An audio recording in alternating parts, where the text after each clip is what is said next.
Hi, I'm Paula Gloria. I'm your hostess for The Whole Tooth. On this show, we talk about the tooth, the whole tooth, and nothing but the tooth. Tonight, we're going to be talking with Tom DiFerdinando, who's the Executive Director of HEAL. But before we go into this incredibly interesting topic about AIDS and whether or not HIV causes it, because the claim that we're going to be discussing here tonight is HIV does not cause AIDS, and it's not any concern for alarm, we're going to show a public service announcement that's put out by HEAL. So if we can let that public service announcement roll, then we'll do the discussion after. Thank you. AIDS, where the doctor takes your money, the government takes your rights, the medicine takes your life, a virus takes the blame, and science takes the credit. Are you tired of being taken for a ride?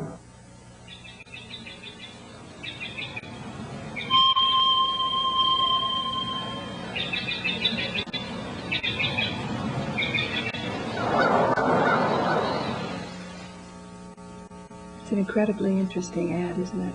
It's quite a sum for the situation. What is HEAL? H-E-A-L. HEAL is Health, Education, AIDS Liason. Okay, and you're trying to give people information about AIDS. Absolutely. The information that the AIDS establishment will not permit people to have. Okay.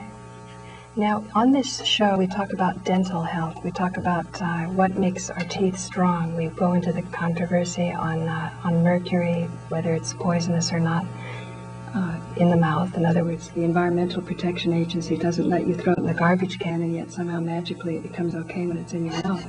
Nevertheless, I've discovered in doing research for this show that people can have a mouthful of mercury. You know, there's dentists that are 90 years old in very fit condition who've been handling mercury all of their life. So I pretty soon came to the conclusion that whether you're using holistic practices or not, it seemed the strength of the immune system was important, because the health of the teeth is a reflection of the health in different parts of the body. And so would you say at HEAL, where you've been working for 17 years with people who have been given a very dire diagnosis, certainly by the media standards, it's dreadful information to discover you have HIV and a supposed death sentence. You at HEAL do not believe this is the case. No, well, it's terrible, because the point I'm making is that, in fact, except for the psychological toxicity, the mercury is far more toxic to any human being than HIV. HIV is more about bringing out a belief system than dealing with a physiological condition. Also, I'm going to interject a little thing, because I have a little dentistry stuff too. Good, it's a dentist show. I mean, well, one of the things that is most inflaming to me, I mean, anybody who knows me knows, I mean, how far it goes when you're dealing with AIDS and HIV and fraud and scientific misrepresentation. Well, our friendly dentist, it's just mind-blowing to me. This is such a simple thing, that they are even trained in school that when they put mercury into a tooth, they know that it expands and cracks the tooth. They go in knowing that. Now, how can anybody with any good conscience do that? The one problem that I have in my mouth was a result of having mercury put in and the tooth breaking. Really? So the one place that I have a problem in my mouth. So you mean in dental school the dentists are told that the mercury going in the tooth... It will crack the tooth. Will crack the tooth. You know, how many people in the audience, you know, have been dealing with cracked tooths around the mercury? It's no coincidence. It's because the mercury is doing it. Is it only mercury? Could it be other metals? Well, I'm using mercury, I guess, in a generic sense. Just what that amalgam that they've been using. Yeah. Right. The plastic stuff, I doubt. I don't know for sure, but I kind of doubt that. But definitely. Well, it's interesting, because I developed this show just as a result of doing research for my own teeth. Because I was, it was called to my attention in Los Angeles. I actually went to what was told to me was going to be a very interesting meeting of about 50 people. And I sat there and I listened. I said, well, why am I here? Everybody at this meeting was talking about getting over cancer. They all had different kinds of cancer, and they all did it in different ways. So after 1 hour of being frustrated because, you know, I wasn't very interested, I became fascinated that the one thing these people had in common was a desire to live, you know, and an ability to say no to certain therapies that they intuitively felt wasn't right. And one of the therapies was to remove root canals. And the idea being is that the teeth are little antennae for different organs in the body, and that if something's wrong with this antenna, it's an indication there's something else wrong in whatever part of the body it's connected to. But moreover, you could plug up those antennae and stop an energy flow and really damage different parts of the body. So I actually had a root canal removed. I felt more energy and vitality. But later on, just about 6 months ago or less, I had an important front tooth that needed a root canal, and I didn't really want to pull the tooth out. I didn't want to have an implant, and I didn't want to have a bridge. So I discovered there's a new material that they can pack into the tooth called biocalyx, and it creates sort of an oxygen reaction, so it goes into the tubules. And this is the problem with the root canals, is each tooth has about 3 to 5 miles of tubules, right. And that's what picks up the bacteria, and that's why you're constantly having the body trying to slough off this bacteria-infected part of the body. And by keeping the tooth in there, you're stopping the process and you're jamming up the energy. The biocalyx should help this process. And on future shows, I'm going to show some X-rays and explain that process more. About a month ago, I did a workshop in Marion, Massachusetts that was run by Dr. Thomas Rao at the Paracelsus Clinic in Switzerland. He's one of the main popularizers of removing the amalgam, right. And how it relates to the meridians and everything, but in a very comprehensive fashion with the biological medicine. A lot of really wonderful stuff. Now, with what you know about AIDS, when you go to a dentist and they put the little gloves on so that they don't spread AIDS, you must think that's a joke. Well, here again, irony of irony, since everything in our society is pretty much backwards, and kind of needs to be, but that's another show. How we create our reality, that show? Yes, and what function that reality serves to actually self-destruct. Okay. But let's get on that. Right. Well, the gloves is actually very important because there are actually life-threatening latex allergies. A lot of practitioners are actually bringing suits because of life-threatening problems they've been getting from latex gloves. You mean because they've been wearing these tight latex gloves? Yes, and some kind of chemicals, the proteins from the latex. My God, you're kidding me. I'm not kidding. So in other words, the HIV isn't going to cause you any problem, but the latex gloves are? Well, let's go a little further. What none of the lawyers even want to think about, not to mention anybody else in latex companies, is where do condoms fit into all this? Nobody wants to go near that one. So, yeah, you have an interesting problem here. I'd actually heard that the lambskin condoms were deemed to be unsuitable because the so-called AIDS virus could creep through the pores. Have you heard that one? Well, this is part of the irony, because even if HIV exists, another show, the size of these things, one scientist described it as it would be like, if you had a speck of dust with the mesh of a tennis racket. That the size of this purported virus is so tiny relative to the actual strands of any of these condoms. It's a total joke to claim that they protect anything. Yeah. But so even if HIV was a problem, condoms aren't going to do anything. The condoms are not going to do what they are claiming. But they still will help you not get pregnant, right? They will help you not get pregnant because they do. They can hold the little sperms back. Sperms are pretty big guys. Okay. And under certain conditions, what are also deemed sexually transmitted diseases can be kept a little bit at bay, but that's a whole other show too. Right. Okay, now you at HEAL have 17 years track record. People who have been given sort of a dire sentence, not sort of, in this with the media the way it is. Deadly sentence. HIV is a sentence, and you tell these people, don't worry about it. Well, we don't tell them don't worry about it, but we say don't worry in the sense of that HIV is this thing that's eating away at your system. That's definitely not true. And then you give them all the scientific evidence. I mean, you're not doctors. You're not giving medical advice. You're just saying, here, look at the literature, inform yourself, educate the rest yourself, of the story. And then you make an informed decision. That's right, and then they make an informed decision as best they can. Part of the poignant aspect of this is that sometimes people don't even want to make informed decisions because it was known half a century ago, with TB, when TB was the big problem, that a lot of people, as I know this will upset many of you, but it's nothing new. AIDS is nothing new. Many people have used illness in their lives as a way of dealing with more difficult problems that just because the way they've been living, the way they've been brought up, their environment, whatever, has been so overwhelming that they just don't have the resources. It just says, I'm going to give up and die. That's right. It becomes easier to invest all your energy in a disease or a so-called disease and to organize your life around taking medications and then also kind of having the anti-spiritual support of people around you supporting you in your death sentence, but you're still getting support, which is what really makes it evil. Well, last week or the week before, I had a show with a man talking about Wilhelm Reich and orgon energy, saying that, yeah, you know about this, so that you take the energy, the basic energy of the human orgasm can actually be channeled and circulated through the body to heal different parts of the body. So basically, people who have a good sex life have a good immune system.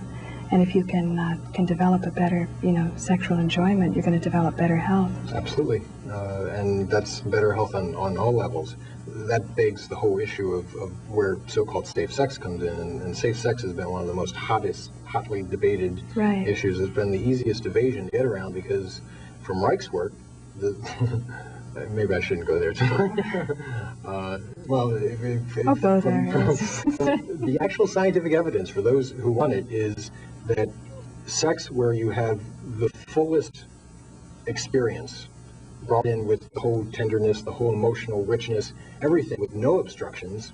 The emotions are satisfied, the physiology is switched on, is functioning well, right, and the encounter is deep and meaningful. The fuller you get that intensity of a buildup, and the fuller you have that energetic discharge, the healthier it is.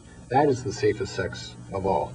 And the whole controversy of, oh my God, you're saying people don't wear condoms, you're not listening, if that's what you're hearing. You're looking for an opportunity to get hysterical and say you're a murderer. Now, just a second, hang on. You talk about this buildup and then the release. You're talking about an orgasm. Yes. Now, in the case of a male, that usually comes with an ejaculation. But they are two different things. They are two different things, I know. But in general, the orgasm associated with an ejaculation can also cause pregnancy. So people may want to avoid that and use condoms for that. Yeah, there is. Reason. You need to bring in common sense, which in our society is the one thing they want to push out. Now, if you're knowledgeable about Wilhelm Reich, what did he probably, because he's dead now for a while, now there's knowledge about the Taoists' sexual practices where you transmute sexual energy. And their claim is that a man can separate the orgasm from the ejaculation. Do you have any information about that? It's one of my favorite topics. Yeah, no, it's a good question, and I have to put in a disclaimer that I haven't studied the Taoist stuff in detail, but I'm suspicious because I would want to meet people who are doing this. I do an alternative physical therapy, and I work a lot with what's going on with their energy in the body, and I'm very well versed in feeling and seeing what's going on. So you would kind of claim that men who are holding back their ejaculations are kind of uptight. Interfering with, well, I'm not going to say that specifically, but they are, when the orgasm is with the possible exception of childbirth, is the one total involuntary, integrates everything biological function that there is. If you're going to I can't think of the word, it's a oxymoron to say, I'm going to channel that energy. That means you're putting voluntary energy into the deepest, most complete involuntary experience there is. That means you're interfering with that experience. I can appreciate that, but I can also appreciate that when you use the microcosmic orbit, it's a type of meditation, and it's something I personally practiced, opening up the microcosmic orbit for many months before I introduced the orgasmic sexual energy.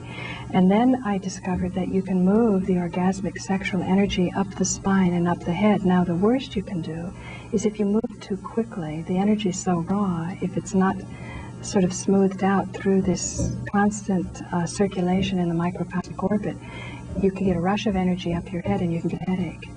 But there's usually ways that you can deal with that. Now, the other beneficial thing is the energy can go through your hands. You can put your hands on your lover and they'll feel the energy, and a lot of healing will take place. So, but obviously I'm not a man, so I can't make any comments on the ejaculation versus orgasm. I've heard some men who have done those practices say that you can have an inner orgasm, but it still doesn't compare to the sensation of an ejaculation. But, I think this is something where the vote's not in yet. I think as more people... Reich has some great insight into this. Okay, it's what did so he exciting, say? It's so rare in public, I get to even talk about anything now. It's on TV. Go for it. Right, the whole tooth. It's just a big front. There's the whole other of the contra, and it does relate to the team. The whole controversy of with women, vaginal versus clitoral orgasm. This is the same, in a way, of the male ejaculation and orgasm. Right. Orgasm is a total body convulsion, an involuntary total integration of the musculature of the entire organism, Right. working in a very lawful In way. a developed body with no blockages, With no right? blockages. The orgasm goes throughout the body, but if there's blockages, the orgasm is just felt localized in the genitals Exactly. for a very short amount of time. And that can be, in a way, you can have ejaculation without orgasm, just like a woman can have a clitoral so-called orgasm. Ejaculation without orgasm, what a drag. Yeah. You're just exhausted and with no fun. Right, well, there's no convulsion of the musculature to discharge the sexual tension. I see. And this goes for male or female. So what Reich wanted was a big buildup of the, he wouldn't call it tension, would he? Just buildup of energy, the buildup of the energy. tension. Absolutely, the tension, And the then, sexual tension. and then that release out. So what you're questioning is, being knowledgeable about Wilhelm Reich, you're questioning that the Taoist practices, the Chinese practices, which were esoteric and they were secret, they were supposedly only practiced in the harems of the emperors. That's Yeah. beautiful you just brought that up. One of the guys we had a panel discussion, which you were at a couple weeks ago, Right. that HEAL had sponsored.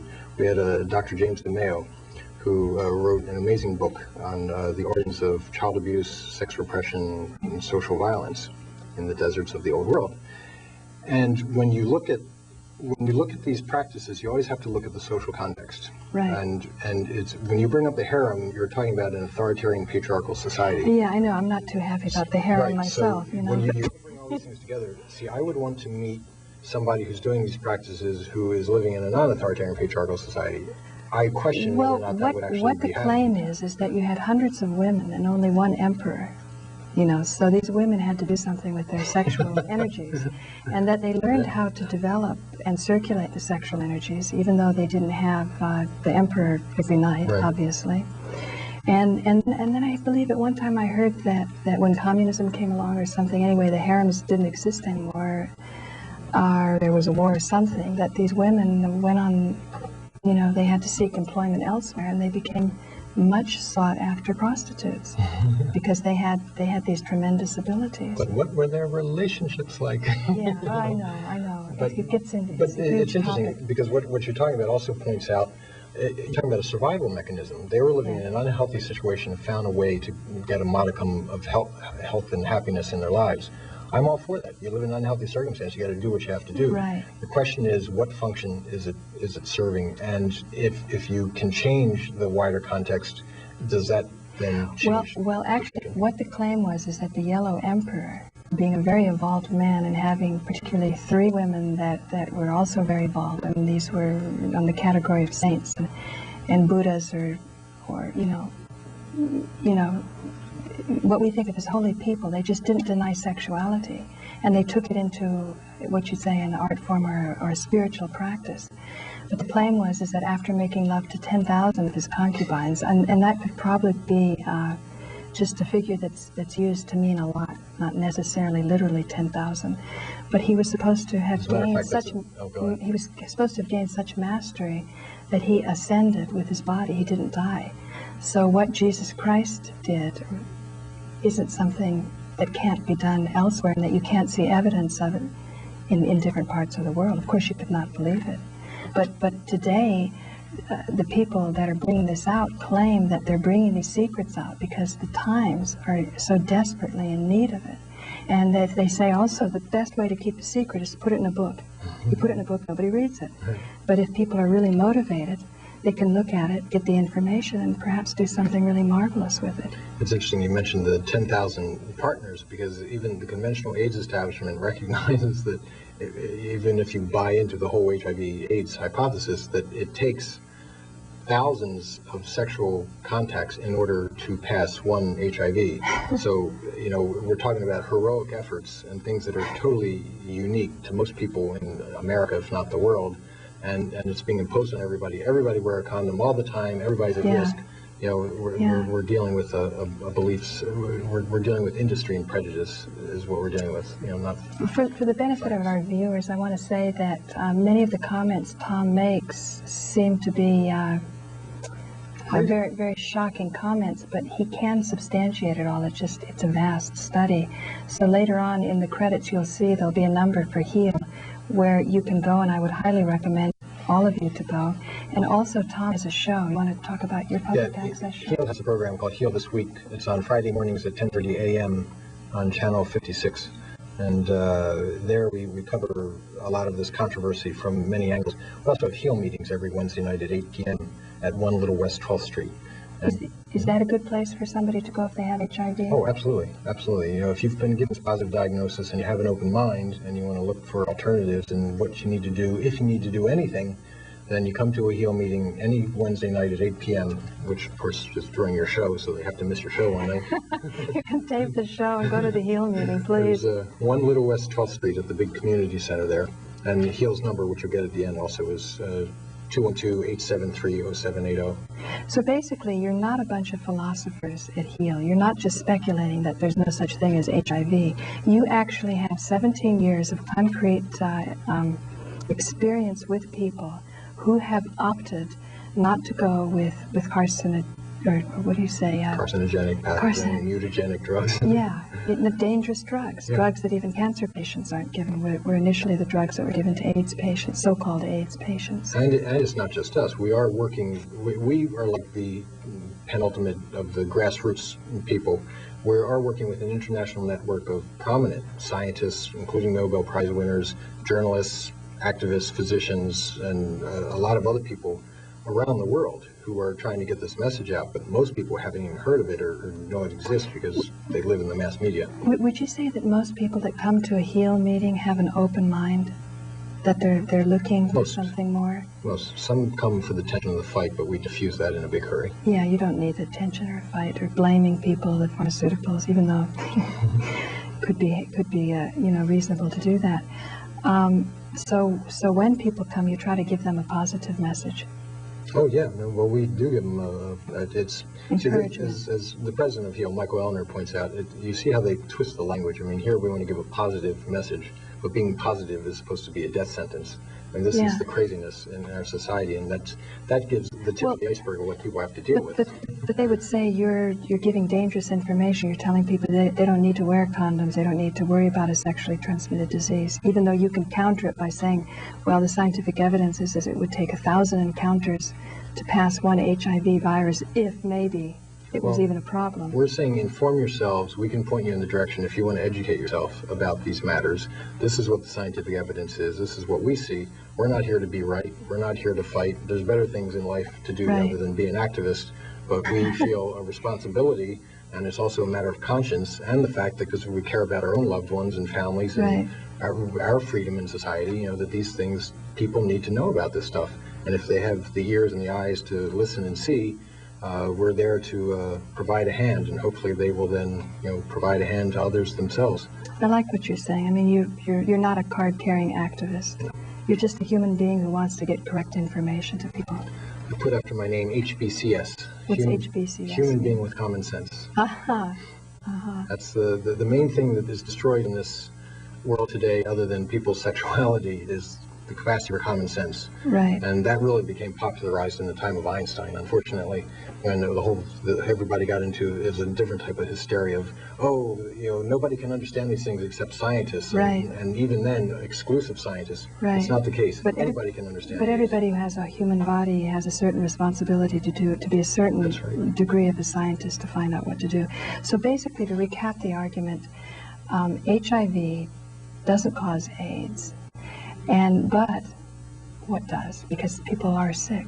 Well, it depends on what you mean by AIDS. The CDC's definition in CDC's Center for Disease Control in Atlanta, part of the whole National Institutes of Health people of the United States, defines AIDS as 28 different disease conditions.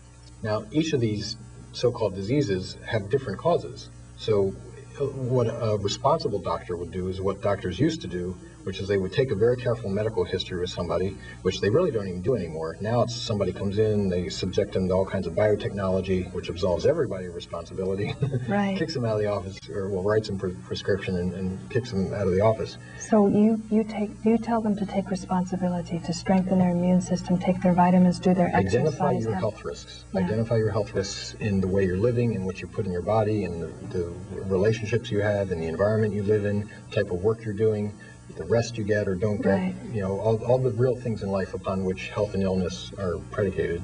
and where are there toxicities and deficiencies in the realms of love and sex and rest and nutrition and a sense of accomplishment, you know.